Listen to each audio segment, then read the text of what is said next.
Teleimpacto, lo que necesitas saber.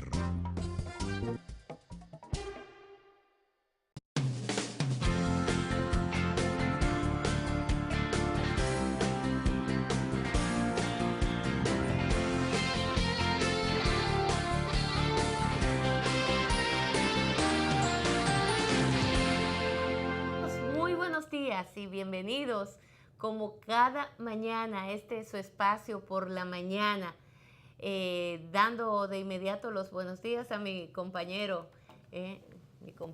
Alexander Pérez. Buen día, ya me hacía falta Oh, estas mañanas temprano. Estas mañanas, bueno, ayer tuvimos algunos inconvenientes. Sí, pedirle disculpas. Saludo a toda la gente linda, doña Ani temprano, buenos días doña Ani, a doña María y a todos los que de algún modo nos hicieron, a Carolina que también me escribió, a todos los que se preocuparon porque no estábamos en el aire en el día de ayer, y esto obedeció a algunos inconvenientes que tuvimos aquí en el canal, pero ya hoy estamos aquí de retorno, llegando a sus hogares. Ayer incluso me encontré con unas personas con las cuales de algún modo tenía una reunión donde me iba justamente a conocer quizás cosas más bien de negocios, trabajos. Y fue muy grato para mí decir, pero yo te sigo cada mañana y mi padre también te sigue. O sea, son de las cosas que por supuesto nos comprometen cada vez más. Recordarles, hoy es miércoles, estamos a 9 de agosto del año 2017. Hoy se cumple un aniversario más de la bomba de Nagasaki. De Hiroshima y Nagasaki. Porque la de Nagasaki hoy, el día 6 fue Hiroshima. Y un día como hoy, la segunda bomba atómica, o sea, fueron dos ataques mortales, terribles, que han sido rechazados por la humanidad completa, por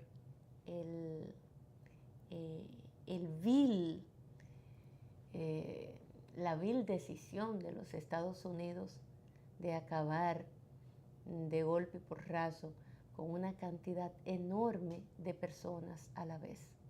Más de 230,000 personas que murieron.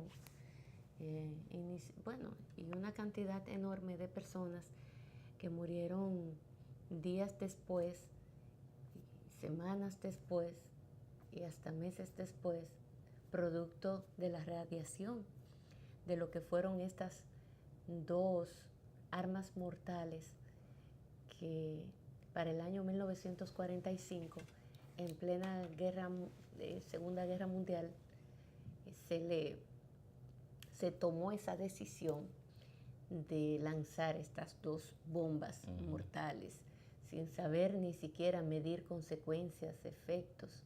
Generaciones tras generaciones, luego nacían niños con algunas deformaciones, producto justamente de estas dos bombas mortales, que fue... Esa han sido una de las grandes tragedias de la humanidad.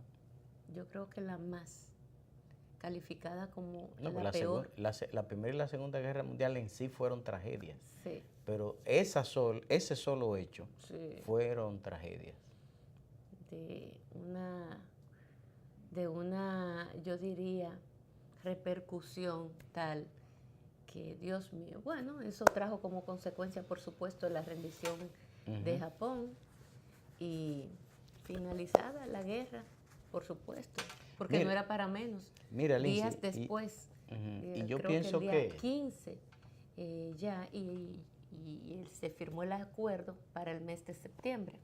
Pero desde el 15 de agosto ya Japón dijo, no, ya nosotros nos rendimos, porque fue algo mortal para esta sociedad, claro, que la cambió, por supuesto, para bien, porque no hay nada tan grave y tan negativo que no tenga algo de positivo.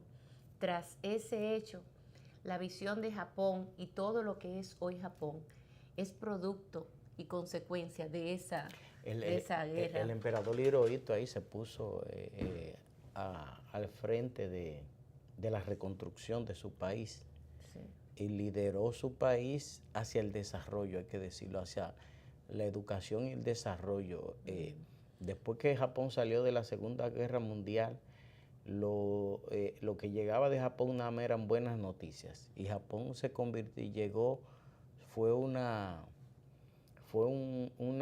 cosa tan bien definida que Japón incluso se llegó hasta a comentar que podía convertirse se llegó a comentar porque eso no era posible, pero hasta se llegó a comentar que podía quitarle el liderato económico mundial a Estados Unidos. Fue una etapa, pero lo que te iba a decir, Lindsay, Sí, es... pero esto, no solamente en lo económico, Alexander. Si algo importante tuvo el rol importante que jugó Hirohito en este hecho, más que nada, fue levantar la moral de los japoneses, todos así. estos ciudadanos que andaban con la moral en el suelo, que andaban con los ánimos, por así decirlo, en el suelo.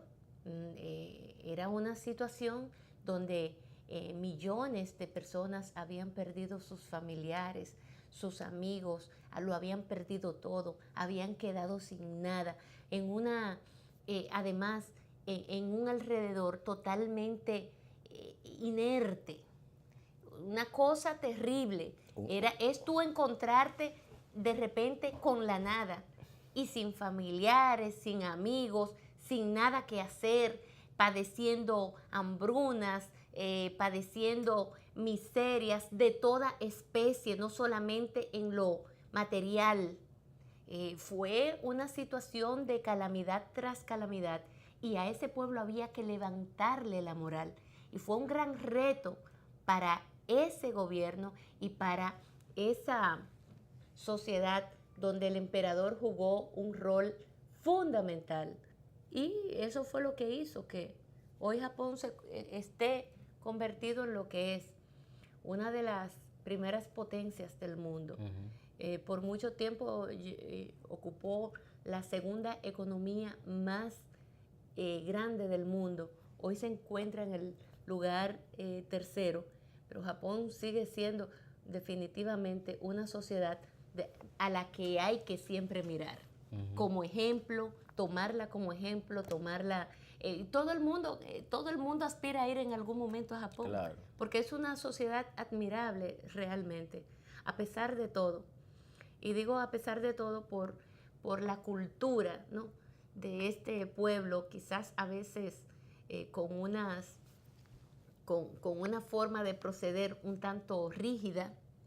Las familias japonesas, hay que saber lo que es vivir en una familia japonesa, porque la educación allá, la rigidez... Pero eso es propio de los asiáticos. Sí, pero yo no sé, yo que me crié en ese doble mundo, puedo decir que no es fácil la vida dentro de una familia japonesa. Digo, no es fácil para un occidente, una para persona nosotros que estamos acostumbrados a otra cosa. Claro, pero definitivamente que en Japón también hay consecuencias producto de esa rigidez dentro del día a día, del quehacer diario en un hogar japonés. Provoca mucho estrés, a tal punto que ese estrés lleva a los jóvenes a tomar decisiones drásticas. Y eso tiene que ver mucho con la costumbre. Y eso que yo he visto que de unos años, unas décadas hasta esta parte, los hogares japoneses se han transformado bastante a como eran antes. Y cuando yo era niña, que me crié con mi abuelo, yo sentí mayor rigidez. Cuando luego ya yo, adulta, que fui a Japón, pues me pude dar cuenta de que muchas cosas se habían flexibilizado.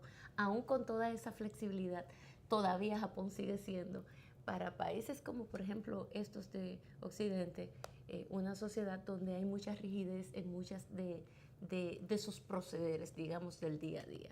De todos modos, por eso Japón es lo que es hoy día. Sí, pero yo quisiera, en este sentido, este comentario que tú haces, ver la copa medio llena partiendo de que yo pienso que esa esas dos bombas, que la parte positiva que se puede citar es que pararon la Segunda Guerra Mundial. Esas dos bombas le sirvieron al mundo de educación, de experiencia, para saber que ese tipo de cosas no deben de volverse a repetir. Y que eso fue una agresión no solo a la humanidad, fue una agresión al planeta mismo. Sí. Eso fue una agresión al planeta mismo porque solo las radiaciones que generan dos bombas de esa naturaleza tienen un efecto global para el planeta entero. Y eso es lo que debería de servirnos de experiencia para saber, para entender que las armas nucleares son un peligro para la misma existencia humana. Y ahora que se habla mucho del cambio climático y de todos estos problemas medioambientales por el que está pasando el planeta, es justo recordar esos dos hechos, Hiroshima y Nagasaki, para que este mundo capitalista en que vivimos, donde predomina fundamentalmente el dinero, entienda que la única casa que tenemos es este planeta y que esas agresiones a nuestro planeta en algún momento nos las van a cobrar muy caro, porque hasta ahora no han estado cobrando, pero todavía la humanidad ha podido soportar. Y ahora que principalmente en Estados Unidos, que es el líder mundial, está gobernando por un troglodita que no cree en nada de esto, el mundo debería de pararse. Días como hoy y días en que se celebran eso de Hiroshima y Nagasaki, deben de servirnos de punto de partida. Cada año deben servirnos para luchar contra todas estas agresiones al planeta y a nuestra condición humana, porque el día que este planeta deje de ser casa para todos, hasta ese día va a existir la raza humana. Y son de las cosas que hasta ahora el mundo no entiende y la gente como que no le presta atención a eso. La seria amenaza en que estamos todos en este planeta. Mira, Alexander, tú sabes que en el día de ayer, finalmente, Bernardo Castellanos salió y se retiró a su casa.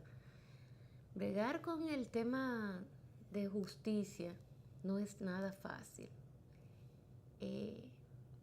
Entrar puede ser muy fácil. Es lo más fácil. Salir es lo más difícil.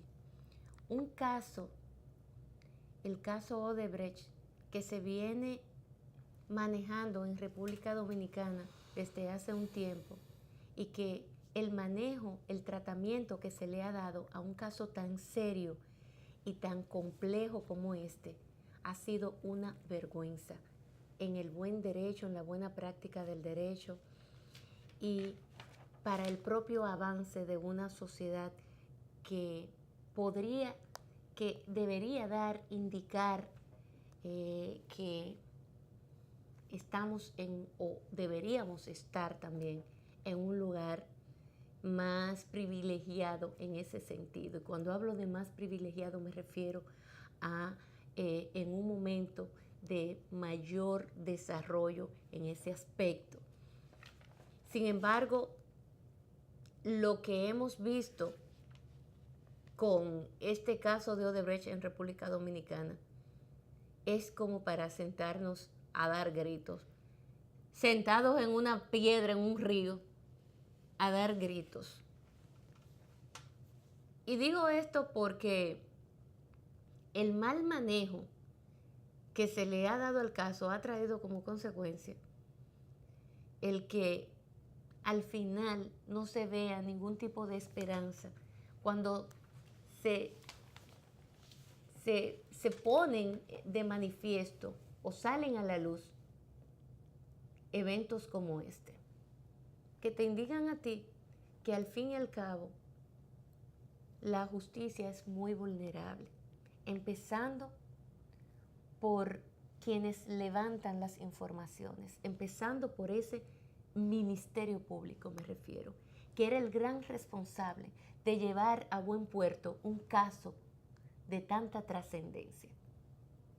Y que no solamente se está manejando en República Dominicana, y que no solamente aquí se están cometiendo ese tipo de errores, porque un tema serio de justicia se ha politizado a unos niveles tales que hoy todavía están en la cárcel 2 de los encartados, 2 personas que no le ha sido demostrada su culpabilidad, ni mucho menos, donde de un grupo de 14,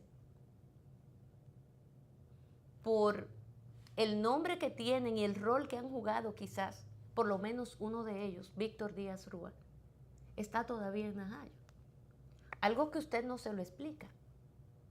Porque si a los demás se le envió a su casa, ¿por qué a ellos no? Cuando incluso en el caso de Víctor Díaz Rúa, era de todos los mencionados en ese expediente por Marco Vasconcelos Cruz, de todos, justamente Víctor Díaz Rúa es el único que no es acusado de absolutamente nada. Y donde él mismo dice, yo no tengo constancia de que con esa persona se haya llegado a ningún tipo de negociación, ni tampoco se tenía una conexión directa con él, ni mucho menos, ni servía de nada, ni de enlace, ni de nada. Y sin embargo, él está allí en Najayo. O sea, una barbaridad. Un caso que se ha manejado mal desde el principio y en lo que va, y en lo sucesivo. Ahora, Bernardo Castellanos, que no se encontraba en el país al momento de llamar, y que también con él, según las propias declaraciones de su abogado, Marino Elsevier, Marino dice, no, pero es que a mi cliente en ningún momento se le llamó. O sea, no se agotó el proceso que se tenía que agotar con él. Y por eso, el juez, cuando conoce también el expediente de él, por esa razón no lo podían acusar, porque fue que el procedimiento que se tenía que usar para que él viniera a declarar o a presentarse ante la justicia no fue el correcto. Él nunca recibió la información. Y eso hay que decirlo.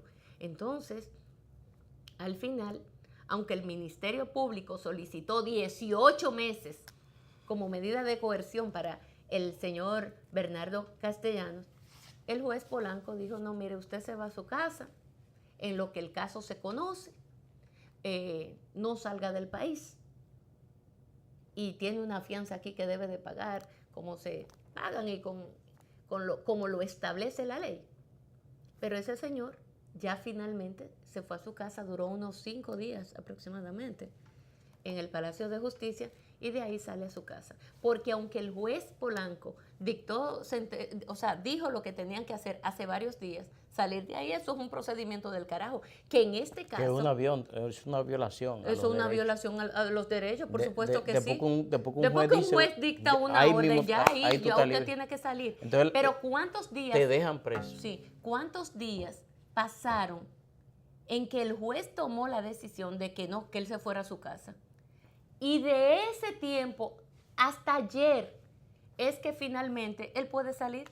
Óigame, qué locura. Es una violación a los derechos. Entonces yo digo, no, pero la violación a los derechos empezó desde el primer día con esa gente, porque se le empezó a filmar a todo el mundo. Se contrató una empresa para filmarlo desde su propia casa. En cada una de las casas que se fue a hacer montar un espectáculo. Un espectáculo, un show de muy mal gusto, por cierto. Haciendo y mezclando allí para crear primero una distorsión de los hechos, una percepción distorsionada, por lo tanto, de parte de la sociedad dominicana, creando tal confusión donde la gente al final se pregunta, ¿y qué fue lo que pasó? ¿Y qué fue lo que hicieron? O sea, la gente, tú vas y tú le preguntas a la gente, y la gente no conoce realmente ningún detalle, ni conoce las razones que mueven a que estas personas incluso sean llamadas ante la justicia. Entonces, o que estén presas. Mucha gente cree que los que fueron presos era porque ya eran culpables. La mayoría del ciudadano dominicano cree que esas personas son culpables. Y nosotros lo hemos dicho aquí, que esa gente son inocentes. Y nosotros, claro, y nosotros lo advertimos además, esa parte. Pero ¿fue inocente de quienes armaron todo este muñeco? Claro que no. Se sabía muy bien porque se creó toda una... parafernalia. Sí, que trajo como consecuencia esa conclusión de la gente. Pero no fue fortuito. Es que eso fue montaje. Eso fue todo muy bien montado, con un propósito muy bien definido. Y yo creo que mucho mal se le hace a la justicia cuando ese tipo de prácticas tan burdas, tan asqueantes, se dan desde un ministerio público. Yo no puedo venir aquí a decir lo contrario, porque esa es la gran verdad. Víctor Díaz Rúa y Ángel Rondón deberían estar en sus casas como están los demás. ¿Por qué? Porque ellos son los patitos feos. Y en el caso de Víctor Díaz Rúa, que es político, secretario de Finanzas del PLD, y que no es acusado de nada distinto a lo que es acusado de los demás. Y menciono exclusivamente a Víctor porque en el caso de Ángel Rondón es el empresario del grupo, es el empresario. Pero él igual, él está siendo acusado por las mismas razones y también debería estar fuera. Además, yo te voy a decir algo, Alexander. En el caso Odebrecht, ahí hay figuras que son claves. Figuras tan claves como, por ejemplo, Ángel Rondón, que según las declaraciones de todos los que hasta ahora han confesado, vinculan a Ángel Rondón como la pieza clave y fundamental de todo este proceso en la República Dominicana. Porque Ángel Rondón es la figura que servía de canal entre la empresa y la parte política. Ángel Rondón es el lobista en todo esto. El empresario que es contratado por Odebrecht para que le sirva de enlace, por así decirlo, por buscar una palabra que todos lo podamos interpretar y entender, sin que se preste a ninguna otra cosa. Eso era Ángel Rondón, o era hasta hace poco, y todavía con Punta Catalina, él está ahí, a Ángel le deben un dineral de Punta Catalina, porque él... Creo que 52, 53 millones de dólares, algo por ahí. Bueno, imagínate tú, a él le deben dinero de Punta Catalina, porque ha sido la obra más gruesa de todas las obras. Juntando todas las obras de Hipólito y Leonel, no le llegan a la mitad de lo que es Punta Catalina. Entonces, todavía a él se le debe dinero de esa parte. Yo no sé si se lo van a pagar o no se lo van a pagar. No, hay que pagárselo. Bueno, pero digo yo que yo no sé si se lo van a pagar o no. Es que es negocio, negocio. Sí, pero negocio es negocio. Pero Y tú eso sabes hay que que aquí respetarlo. está involucrado el gobierno. Pero lo que quiero señalar es que Ángel Rondón es una pieza clave y fundamental. A ese señor no le puede pasar una cosita así. Porque a ese señor le pasa algo. Y las sospechas van miren, las sospechas van a venir, pero ya ustedes saben y a dónde va a apuntar. El primero que tiene que encargarse de que a ese caballero no le vaya a pasar absolutamente nada es el propio gobierno. Y es el propio Ministerio Público. Pero además de Ángel, figuras tan claves como por ejemplo un Rudy González, que según supe, tuvieron que redoblarle la seguridad. Ajá. Sí. Pero él está libre ya, ¿no? Sí. Él está libre. Sí, pero ¿y qué tú crees?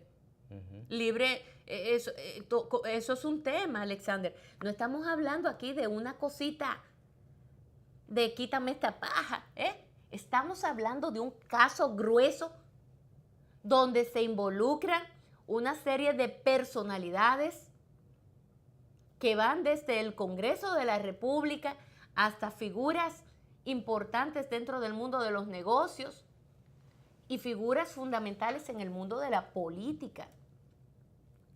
Por eso este caso se tenía que manejar desde un principio con mucha, pero mucha delicadeza. No era que se ocultara, no era que se empañara, que se quisiera tapar todo. No, yo no me refiero a eso. Pero tenía que ser manejado por un verdadero procurador, una gente que tuviera los calzones bien puestos. Y cuando hablo de que tenga, no, que tenga su tutú también bien ordenado. Que la experiencia no sea una debilidad. Pero aquí ha faltado de todo, desde conciencia, desde experiencia, hasta absolutamente todo. No se ha guardado respeto por nada. De por Dios. No era un caso para estar inventando. Esto no se podía utilizar como un caso de experimento. Y fíjate que no creas tú, Alexander, que esto no traerá consecuencias. Nosotros lo advertimos aquí. Ese muchacho de la Procuraduría General de la República puede ser muy buen muchacho, yo no digo que no, pero no goza de la experiencia que se requiere para manejar un caso tan grueso como este. Oh, pero usted se cree, donde hay involucrado y donde se fue a conocer de un golpe y porrazo 14 expedientes. Era como, y además con el tema tan grueso como este, y que era un tema que lo iban a estar observando, el mundo lo iba a estar observando. ¿Usted se cree que era para que fuera manejado por un inexperto? Porque yo no puedo venir a decir aquí que él es un experto, porque no lo es. Ese muchacho ni siquiera tenía experiencia en el Ministerio Público ni en nada. Nunca había ejercido. Nunca había pasado como nada, ni siquiera como ayudante de pasar papel en una fiscalía ni en ningún sitio de esto. Entonces, con ese muchacho que estamos bregando, ese es el que está ahí manejando ese caso grueso. Y por eso ese caso, hace rato que se fue de las manos de quienes tenían que tenerlo controlado. Porque era un caso como para que al final se pudiera tomar como ejemplo. Pero un caso de justicia se politizó. Y el primero que se encargó de politizarlo fue el procurador. Yo no puedo venir a decir aquí lo contrario. Fue así. Fue él quien se encargó de politizar este caso. Perdón, sí, eso mismo, de politizar un caso de justicia. Politizarlo. Y eso lo único que trae como consecuencias es que un caso serio como este, al final, no se le pueda dar, no puede evacuar de allí a la sociedad dominicana una conclusión justa que sirva como experiencia para otros casos similares que se puedan ventilar en un futuro en nuestro país. ¿Y por qué? Por el mal manejo que se le ha dado. Aquí todas esas personas, aunque sean inocentes, ya la gente la ve como culpable. ¿Dónde está? ¿Quién le va a resarcir a todos aquellos que al final demuestren que no son culpables? ¿Quién les va a resarcir el daño que ya se cometió, el abuso que se cometió contra ellos? ¿Quién se los va a devolver? Nadie. porque esas grabaciones están ahí y quedarán ahí para siempre. Porque esos hechos ya se dieron y no se van a poder borrar jamás. La leche derramada, ¿quién la recoge? Nadie. Nadie la puede recoger porque es imposible hacerlo. Y es lo que está pasando con este caso. Yo espero que al final, cuando en el caso de Rondón y Díaz Rúa vuelva a, porque ellos tienen derecho a apelación tal como lo dijo la presidenta de la Sala Penal de la Suprema Corte de Justicia, la doctora Miriam Brito. Ella dijo que, y eso lo decidieron los 5 jueces, pero ella como cabeza del grupo, al final dijo, en 3 meses se hace revisión. Bueno, ya para final de este mes harían 3 meses, el 29 de agosto, ¿verdad? Algo así. Y se tome ya una decisión de que esta gente debieron de estar hace rato en su casa. Porque como lo dijo la magistrada Miriam Germán, ellos todos debieron de irse para su casa. En el buen derecho eso era lo que tenía que pasar. Pero también aquí los propios jueces, que tuvieron otras experiencias pasadas o qué sé yo, que nada de eso lo justifica. El pasado, lo que haya pasado con usted, su figura. Óyeme, el artículo de Leonel Fernández, del que todavía veo que están haciendo análisis, aquellos que tienen la oportunidad de escribir diariamente en la prensa, pero sirve también para muchos otros casos que nada más no tengan que ver con partidos políticos. Porque la responsabilidad que cada individuo dentro de su rama tiene, que es individual. Pero en el caso, por ejemplo, de los jueces, su decisión impacta en terceros. Impacta en terceros. Y la responsabilidad, el compromiso que tú tienes como político o como profesional o lo que sea, en este caso como profesional del área de la justicia, es en el día a día y siempre será un compromiso con la sociedad y con el rol que tú juegas. Nunca puede anteponerse el bienestar personal por encima del bienestar de los demás. Usted no puede hacer eso. Y un juez nunca podrá o debe hacer semejante o tomar semejante actitud.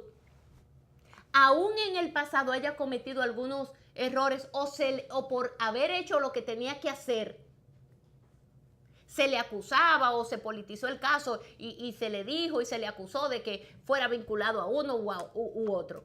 Eso no justifica que en este momento también, si tiene que actuar de la manera que tenga que actuar, actúe, porque al final usted se podrá ir para su casa y dormir tranquilo en esa almohada, poder descansar.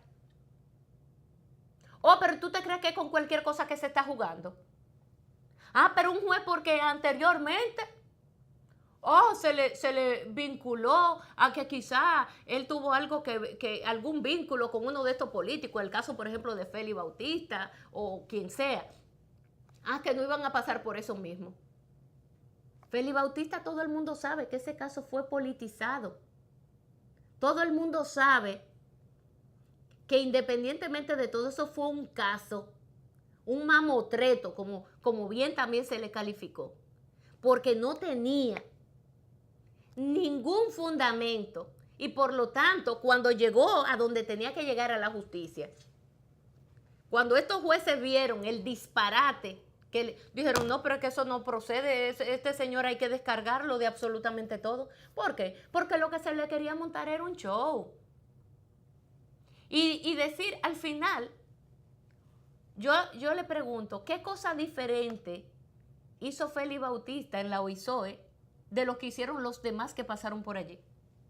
¿Qué cosa distinta? Lo único distinto que Félix Bautista hizo es que las obras que realizó realmente llamaron la atención. Eran impactantes, algunas de ellas de presupuestos gruesos, obras de cierta relevancia que llamaron la atención. Pero ¿y qué me dice usted de todas esas cosas, esos ingenieros que han pasado por ahí? Y todos los escándalos que se han armado en la OISOE. ¿Y cómo están esa gente? ¿Quién es Pimentel Caré? Tú le preguntas a cualquier ciudadano que quién es Pimentel Caré y nadie sabe quién es Pimentel Caré. Y ese sí tiene lío. Entonces, Félix es un niño de teta, como dice, al lado de ese señor. Sí, porque en la OISOE, mientras Félix Bautista... Ese está vinculado incluso a lo de la banca Peravia. Pero no solamente eso. Es que bajo esa administración murió un ciudadano en su baño ahí, con un escándalo grueso del peor de los casos, una cosa asqueante. ¿Y quién conoce a Pimentel Caré? Porque contra Pimentel Caré no se hizo lo que se hizo con Félix Bautista. A Félix lo calentaron duro. Claro, pero ¿tú te crees que eso fue? No, entonces ahora lo van a querer poner como un santo. No, yo no sé si él es santo o no es santo. A mí no es eso lo que estamos debatiendo aquí ahora mismo. Quizás, si el caso se hubiese manejado, él estuviera preso. O probablemente, si el caso, estoy hablando si se hubiese manejado bien, o fuera descargado, pero no con todo este show que se armó a su alrededor. A Félix se le puso el sello de ladrón. Esa es la palabra que utilizaron con él. Esa fue la palabra. Para que estemos claros, ¿eh? Y empezaron una campañita y una campañita y una campañita. Y sobre todo trabajaron en la clase media alta para que en la psiquis de esas personas descansara la palabra ladrón.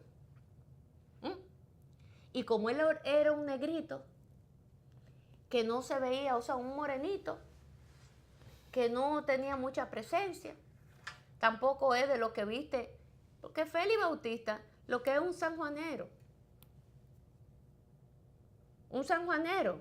Un sanjuanero que se le impuso a esa sociedad civil. Que se le impuso a esa sociedad. Que trató de desacreditarlo con el 73%. ¿Y tú sabes por qué? Porque ese muchacho que viene de San Juan, de algún campo de San Juan, Danilo viene de, ¿cómo es que se llama el campito de Danilo? Sí. Wow. Arroyo Cano. Arroyo Cano. Que eso es una cosita pequeñitita. Félix Bautista vendrá de algún pueblecito de eso también. Pero ese morenito, flaquito, de una presencia, digamos que, bueno, en cuanto a que no viste a la última moda, ni mucho menos, se graduó quizás con todas las precariedades del mundo, de ingeniero civil. El muchachito no se quedó ahí, sino que siguió avanzando. Ya Félix Bautista, y tú no viste lo que salió, que es el congresista que más preparado académicamente está de todos los congresistas. Tiene como 5 carreras tiene el tipo. Sí. Y dentro o sea, 5 profesiones, él es abogado, es ingeniero, es qué sé yo qué, economista y cuantas miles de cosas más, y ha hecho maestría, y ha hecho ese muchacho, ese señor, independientemente de todo, que yo no lo califico como ningún santo, porque ciertamente Félix Bautista... Santo no somos ninguno. No, Félix Bautista se aprovechó de una cosa y fue de lo que se le acusó realmente. ¿Cuál fue el pecado de Félix Bautista? Félix Bautista, que es un tipo que me dicen que es incansable, inagotable, que trabaja como un buey, que todo el mundo en el PLD lo califica como tal, que a veces, no, que hay que hacer, el secretario de organización de ese partido, que un evento y se tiene allá en Higüey y la reunión terminó a la 1 de la mañana. Bueno, pues, está bien, nos vemos. Félix, ¿para dónde tú vas? No, para Higüey. Félix, pero tú no vas a dormir. No, que yo tengo que llegar a Higüey. Y a esa hora arranca para Higüey. O sea, una gente que no le tiene miedo al trabajo. ¿Cuál fue el pecado de esa persona? Y eso está mal.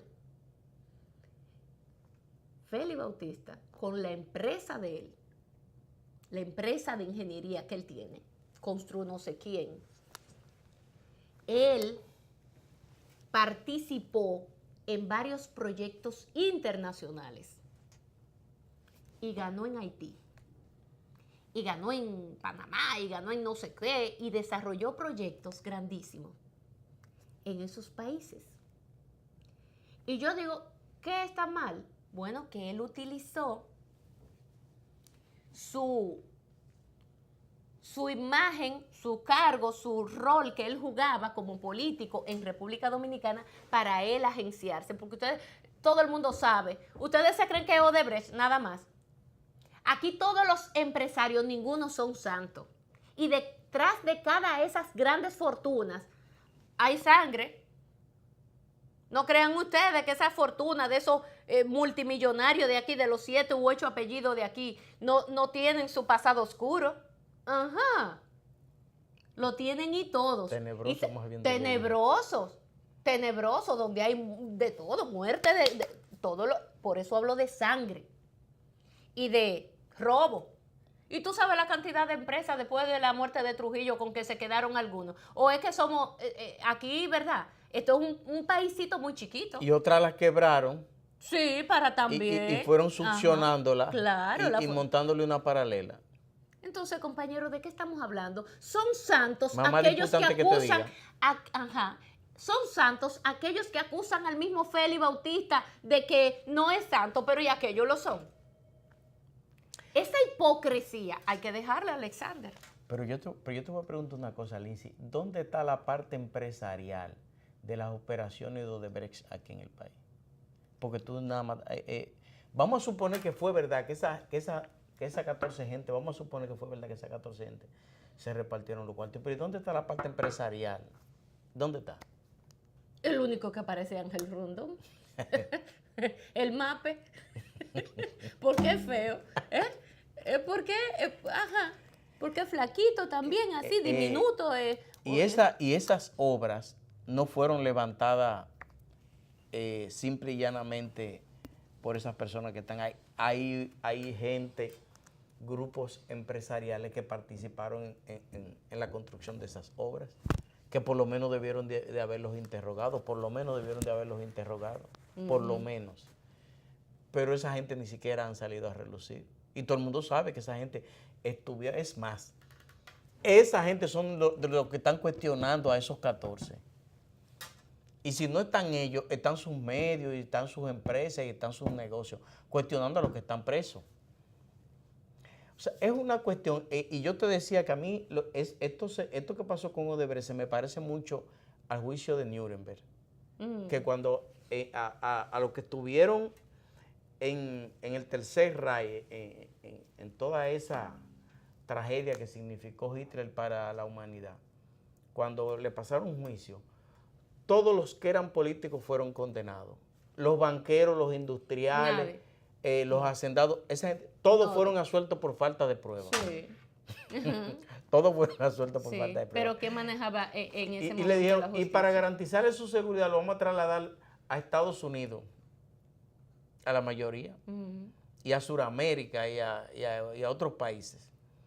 Todos fueron protegidos. Entonces, esto se me parece a lo del juicio de Nuremberg, que el único, no voy a decir pendejo porque hay mucha gente que no le gusta esa palabra, pero el único, como tú dices, que está ahí cogido es Ángel Rondón. ¿Y dónde está toda la gente que participó que tuvieron? De los empresarios, tú dices. Exactamente, sí. Los empresarios que levantaron esas obras. Porque aquí está la parte política, pero yo no veo... Sí. Una partecita de la parte política, porque fueron muy selectivos también. Y te voy a decir una cosa. Una locura. Y no por lo que dijo Miriam Germán, pero a mí me parece, y tú y yo lo habíamos comentado mucho antes, a mí me parece que el ministerio no está en capacidad, el Ministerio Público no está en capacidad de sostener esos juicios. Hace como 20 días... Pero Miriam Germán lo dijo. Hace como, sí, pero yo te digo que no porque lo dijo ella, porque tú y yo lo habíamos dicho Sí. antes. Antes de que ella lo dijera, tú y yo lo habíamos dicho. Y aquí incluso hay una llamada sociedad civil que tiene doble moral, que es irresponsable. ¿Tú sabes por qué? Cuando ese juicio se estaba armando, tú y yo estábamos hablando de eso aquí. Sin embargo, ellos estaban diciendo, no, esos son unos ladrones, esos son estos, esos son aquellos. Después que Miriam Germán, entonces empiezan a alabar, Miriam Germán tiene la razón. Esto. Entonces, las dos cosas son ciertas. No, ellos son ladrones, ellos son esto, ellos son... Pero lo que dice Miriam Germán también es cierto. Entonces, tú no sabes con cuál de las dos es que está. Pero tú y yo lo estamos diciendo eso, mucho antes de que pasaran los juicios, mucho antes de que se armara aquel show, también tú y yo estábamos diciendo eso. Entonces, hace como 20 días, vi que salió una información muy discreta, que no sé por qué la prensa de este país la trató con esa discreción. Y fue una nota diciendo que la Embajada de Estados Unidos le iba a dar asistencia técnica al Ministerio Público para manejar algunos casos. Y eso, cuando yo vi eso, fue un jueves, y recuerdo que tú no estabas aquí, pero yo lo vi después que salí de aquí, porque lo vi fue como al mediodía. Y lo tenía para comentarlo el viernes, y se me quedó el periódico, y después se me olvidó incluirlo en la agenda. Y cuando yo leí esa información, yo le comentaba a unos colegas, ¿ustedes saben qué significa eso? Que la propia Embajada de Estados Unidos está consciente que el Ministerio Público no tiene un caso contra esa gente. Esa gente está presa para cumplir, como tú y yo habíamos dicho, para cumplir con el morbo social. Sí. Para tirársela a los leones ahí. el pueblo quiere sangre, y si el pueblo quiere sangre hay que darle carne al pueblo, hay que darle sangre al pueblo, a estos vampiros. Y entonces tiran toda esa gente para el medio. Por eso ese show del que tú hablas. Por eso ese show, por eso contrataron una empresa de filmación, de televisión, como con 60 cámaras, para que instalen en el Caney 10 cámaras, instalen allí 10 más, instalen allá 10 más. Y entonces violándole todos los derechos, porque hasta se le entraron a la casa de algunos, como la casa de Radamés Segura, del ingeniero Radamés Segura, se le metieron en la casa. Eso es violatorio, a filmarlo a él desde adentro. Esas son de las cosas que no deberían pasar, pero que pasan porque los jueces en este país todavía no están empoderados de cuál es su responsabilidad. En un país donde hay un Estado de Derecho, en un país donde los ciudadanos hay que respetarles sus derechos, el solo hecho de dar tu nombre público cuando se comete a no ser que sea infragante, como dicen los abogados, pero a no ser que sea un caso infragante, el hecho de que las autoridades den a conocer tu nombre vinculado a un hecho sin antes haberte juzgado, solo por eso te están violando tus derechos. Y un juez te cancela el juicio. Sí. Por más culpable que tú seas. Sí. Por más culpable. Mira. Aquí lo único que al final la gente aspira, aunque no lo diga, es que se lleve a cabo un derecho apegado a las normas y a las leyes, una justicia que esté simple y llanamente apegada a eso, al buen derecho, al debido proceso. Y es lo que la gente ha estado reclamando, el debido proceso y más nada. No es de que aquel tiene cara bonita y aquel no, y este me gusta más, aquel me cae más gordo y por eso lo dejo preso, y aquel es más simpático, y además la gente como que tiene más vínculos, y llevaron gente ahí al palacio, y bueno, ese tiene una aceptación, a ese vamos a soltarlo. No, las cosas no son así. Es que se apegue al buen derecho, es que al final esa sea la práctica, ajustarse al debido proceso, a las normas, a lo que éstas dictan, y no salirse de ahí, Alexander. Es que no se debe salir de ahí. Si queremos avanzar como sociedad, esas son de los temas que hay que abrazar y nunca soltarlo. Nunca, independientemente de que vengan ataques de la misma sociedad en sentido general, porque al final esa sociedad que es sabia va a entender. Mira cómo entendieron. Tú ves esos mismos que estaban pidiendo sangre. Cuando Miriam Germán habla y dice lo que tiene que decir como buena juez que es, ¿qué al final concluye la gente? Lo que tú dices, lo que tú decías. Miriam tenía razón. Pero también los otros tenían la razón. Sí, pero anteriormente los otros tenían la razón porque eso fue lo que se le vendió. Pero cuando ella habla y dice, entonces la gente al final concluye diciendo que Miriam Germán tenía la razón. Lo que te quiero decir es que fíjate tú cómo sí se influye en una sociedad y en un grupo. Y esta gente no lo sabe. Por supuesto que lo saben, por eso lo hicieron como lo hicieron. De todos modos, es un caso que se sigue y que tiene sus picos y sus bajas, sus altas y sus bajas, el caso Odebrecht, pero que en cuanto a elementos, eso todavía ni ha empezado. Empezó malísimo, A ver, que eso viene duro. pero todavía eso no empieza el proceso. El proceso vendrá después. Pero esperamos que en la segunda etapa tenga un manejo más decente, más profesional, más apegado a la ética y a la justicia. Que eso es lo que la sociedad agradece al final. Mira, y hablando de filmaciones y cosas, ¿qué lío que hay ahí con dos comunicadoras? Una muy del periodismo y Sí. otra más He del visto mundo. eso, que Nancy Álvarez. se están tirando los Nuria trapitos al Piera. sol. A mí me gusta ese pleito, porque es un pleito entre iguales. Y Nancy Álvarez tiene una boca Y una boca dura. un pleito entre iguales. Porque mira lo que es que sucede, Alexander. El que hace periodismo de investigación, y lo voy a poner entre comillas, porque aquí sabemos muy bien ¿Cuál lo es que la pasa, cuál es la investigación la y cuál es el investigación periodismo? y cuál es el periodismo. Hay que tener mucho cuidado, porque, bueno, hay algunas periodistas que nos tienen acostumbrados a la espectacularidad, que en ciertos momentos gozaban de algún tipo de credibilidad ante la sociedad. Aquellos que no manejan más que las informaciones que salen, que son la mayoría, que no tienen privilegios en el sentido de que no conocen los pormenores, no conocen los políticos de cerca, no saben otro ruido que no sea el que salga por ahí en un medio. Pero de más en más hemos visto casos en esos programas que dan, de verdad que es como para usted sentir náusea,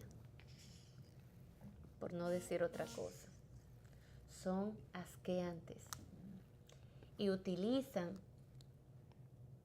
una serie de herramientas que son, la verdad, vergonzosas. Todo por don dinero. Porque aquí no crean ustedes que es que porque son, quieren llevar al ciudadano la información veraz y oportuna. Y yo fui la heroína que escudriñó y investigó y utilizó una serie de tácticas y herramientas y entonces levanté estas informaciones. No, hombre, sabemos muy bien. Le dicen, mire, y no digo que siempre, ¿verdad? Pero muchas veces le llevan el expediente completo. Mira, esto es lo que yo quiero que tú me hagas. ¿En cuánto me sale este trabajito? Eso te sale en tanto. Muchas veces, antes de salir el trabajo, de algún modo también crean y se filtra la información y le llega a la persona afectada. Y entonces esa persona afectada muchas veces cae en la trampa de tener que ir a negociar también. Entonces hay una doble negociación ahí que se da. Esas son de las prácticas que aquí también abundan, no crean ustedes. Y lo digo para que, ¿verdad?, quienes no lo saben, lo sepan. Que eso se da. Y que se ha dado con casos recientes. Que han llevado personas engañadas a hacerle una supuesta entrevista de su vida, de su hoja de vida y que qué sé yo cuánto, y después infraganti lo agarran ahí y lo sorprenden con otra cosa. Peor él que se quedó, que no supo cómo reaccionar, porque usted no nunca sabe. Porque no es un político. Increíblemente que yo pensaba que sí. Él es, él es un tecnócrata más bien. Se supone que tenía que ser un tigre en el área, como dicen, que se las sabía todas. Fue, miren, y se sentó como un tonto con P y se dejó con tonto con P, frito ahí. Una cosa increíble, señores. Y todo eso pasa. Y eso fue. ¿Y tú te crees que es de que por la buena samaritana de quien hizo eso? Y esa fue una encomienda empresarial. Ahí, y se sabe hasta el monto. Ahí no fue una cuestión política, ahí fue empresarial. Pero hasta el monto se sabe de que lo que le dieron en papeletas de los verdes y cuántas cosas, todos los detalles se conocen. Una cosa burda. Pero que esa gente está acostumbrada a eso. Yo lo lamento mucho. De verdad que sí. Entonces, por eso es que yo les digo a ustedes, queridos amigos, que hay que tomar las informaciones con pinza. Que cuando ustedes escuchen cualquier cosa en los medios o en los diarios de prensa escrita o digital, se vayan más allá y busquen el otro lado de la moneda. Porque con esto se juega mucho. El periodismo ha llegado a unos niveles, no solamente en República Dominicana, eso está ocurriendo a nivel mundial. Asqueantes, a unos niveles asqueantes, que en algún momento vamos a tener que revisar eso, Alexander. No será fácil, porque cada vez la prensa, tanto nacional como internacional, está sujeta más a intereses económicos y políticos que a la realidad monda y leronda. Los intereses prevalecen sobre estas cosas. Bueno, eso me recuerda a Humberto Eco, ¿verdad? ¿Cómo se llama el libro, el último, qué sé yo, qué es Cero? Bueno, que él habla de la prensa amarilla. Yo te voy a decir una cosa, yo lo que le sugiero a la gente, que el que lee el listín también trate de ver el hoy. El que ve el hoy, que también Yo siempre he dicho yo creo una cosa, como profesional de la comunicación, yo no creo ni en objetividad ni en imparcialidad. No, porque no estamos hablando de eso. No, lo que te voy a decir yo creo que la objetividad se establece en la medida en que tú veas CNN y después veas RT, cuando tú ves al New York Times y veas al Washington Post, cuando tú vienes y leas al listín y leas al periódico Hoy, cuando tú leas al País y leas al Mundo, ahí es que se establece la objetividad, cuando tú ves una campana y la otra. Pero, bueno, aquí yo no sé ni entonces, una cosa ni la otra, porque Pepín es dueño del Hoy y también es dueño del listín. Entonces, quizá esa comparación, compañero, vamos a respetarla. No, pero él la tiene repartida, él lo tiene repartido, él tiene una orientación para el Hoy. Incluso, déjame contarte, hay una Eso anécdota. es asigún, como diría mi amiga. También es verdad, pero hay una anécdota muy famosa de una persona que se fue a quejar donde Pepín Corripio por el trato que le estaba dando el Nacional. Y Pepín le dijo, cuando eso él no estaba todavía en el listín, y Pepín le dijo, ¿y el Hoy cómo te trata? Ahí lo cayó de una vez. ¿Y el Hoy cómo te trata? Bueno, porque también se juega con eso. Mira, antes de irnos a pausa, Alexander, ya nuestro invitado, como todo buen PLDista, de manera muy disciplinada, sí, porque Manolo Pichardo es de los reales discípulos de Juan Bosch. Porque hay mucha gente hablando pendejada y diciendo que son discípulos de Juan Bosch. y yo los conocí a ellos después del 96. Pero a Manolo yo lo conozco desde desde la crisis del 91, que era de lo que estaba bajo la mata Quenepa. Estás hablando de la mata de Limoncillo. Mira, hoy sale grande la información de que el ministro de Educación descubrió el agua tibia. 4,000 gente que estaban cobrando, ya números redondos, ¿tienes? 4,000 gente que estaban cobrando en el Ministerio de Educación, supuestamente pasando como docentes y no lo eran. ¿Qué tiempo tiene este muchacho ahí en Navarro en educación? Tiene un año. No sé si. Sí, un año ahora, el 16 de agosto. Un año, vamos a redondearlo. Quizá le falte una semana.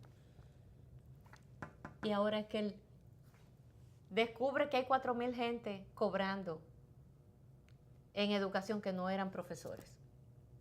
Que mira, son, digámoslo así, botella. Pero en ese tramo de todo este proceso, han metido en el saco a mansos y cimarrones. Lo dije yo aquí, y advertí la vulgaridad que se estaba cometiendo en el Ministerio de Educación con este mal manejo de un supuesto descubrimiento que si hay que llevarlo a la práctica y era bueno, sí, te lo compro. Ahora, la manera en que se hizo, fatal. Y la manera en que se sigue haciendo, peor. Lo último que hicieron fue contratar, o sea, de nuestros bolsillos, porque ahí se ha gastado todos los cuartos del mundo sin ningún tipo de reparo, sin ningún tipo de criterio. 6,500 supervisores de que para ir a todas las escuelas para ver si es verdad que... Señores, tenemos una educación del siglo pasado en todos los órdenes, incluyendo en la parte administrativa. Óigase usted esto.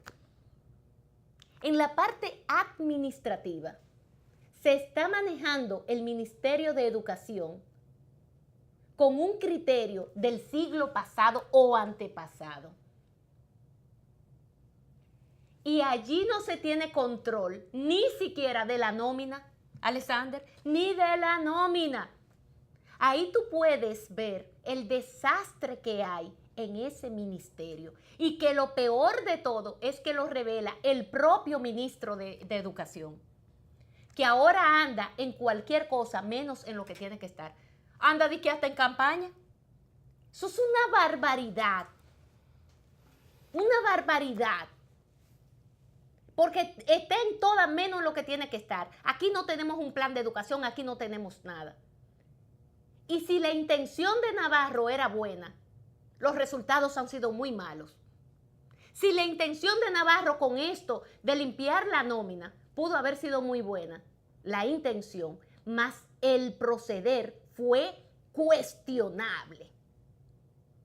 Y hoy por eso todo el mundo critica esa acción terrible que no manda una señal que no sea la de una persona que está al frente de una institución que definitivamente esa institución es demasiado grande para él.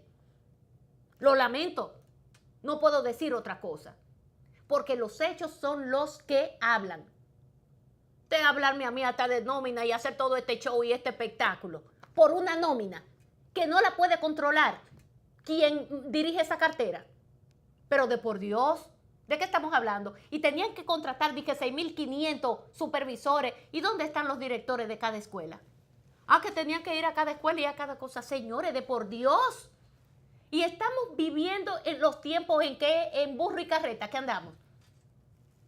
Señores, estamos viviendo el tiempo en el que este teléfono me sirve a mí para cantidad de cosas que yo puedo hacer por allí.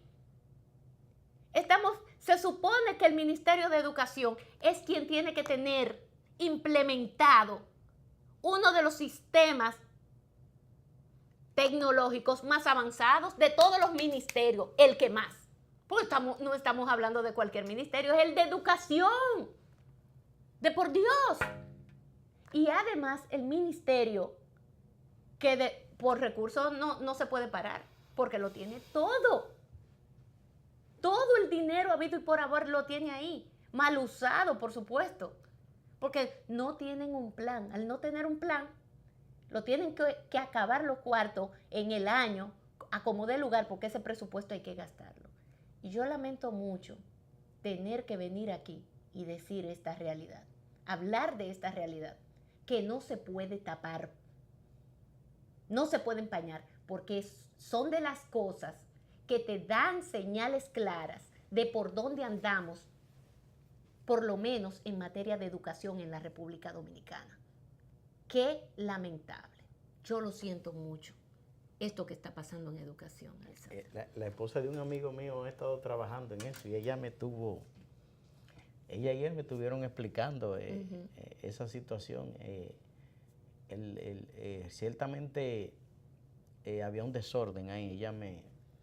Ella es de los técnicos que está trabajando ese problema. Y ella sabe que me refiero a ella, vaya mi saludo para ella. Y yo creo que ella me explicaba que había un desorden ahí, que eso había que, hubo que reportar lo que estaba pasando, el desorden.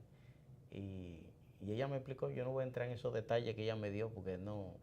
Incluso de que hasta la esposa de Hidalgo, que es el presidente de la ADP, sí, que es maestra. Pero yo estoy de acuerdo que se haya hecho eso, yo estoy de acuerdo. No, la manera en que se hizo no puede ser apoyada. Ella me estuvo diciendo que había gente nombrada y que no estaba haciendo su trabajo y otros estaban nombrados y tenían otro puesto y entonces habían subcontratado a otros.